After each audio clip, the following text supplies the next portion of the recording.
అందరికీ వందనాలు. ఇసాకయ్య గారికి వందనాలు. నా పేరు నీరజ, మా ఆయన పేరు కిరణ్. మేము ఉప్పల్ చిలక నుంచి వచ్చాము. నేను చెప్పబోయే సాక్ష్యం ఏంటంటే, మా నాన్నకి మేము ముగ్గురు ఆడపిల్లలం. మా ముగ్గురికి కూడా ఆడపిల్లలే పుట్టారు. మా పెద్దక్కకి బాబు పుట్టాడు కానీ నడవట్లేదు.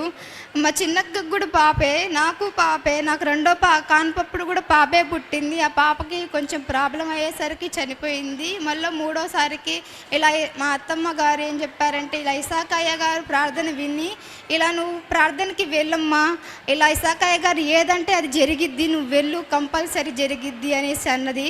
నేను నమ్మలేదు. ఇలా మాటలతో జరుగుతుందా అన్నట్టుగా నేను నమ్మలేదు. అలా ఇసాకయ్య గారు ప్రార్థన విని నేను కూడా ఇక్కడికి వచ్చాను. నాకు అప్పుడే చాలా నమ్మకం అనేది కలిగింది. వచ్చి నెలకే నాకు ఒక అట్టిపండు ఇచ్చారు ఇసాకయ్య గారు. అది తినేసరికి నేను ఎమ్మటనే కన్జ్యూమ్ అయ్యాను. నేను 9 నెలలు వచ్చాను. మా అత్తయ్య గారు 7 నెలలు పోయినా చాలు అన్నారు.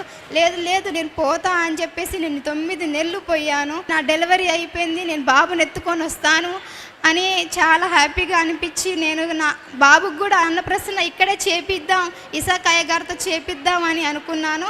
ఇవాళ అన్నప్రసన్న చేపించాను. ఇది నా సాక్ష్యం.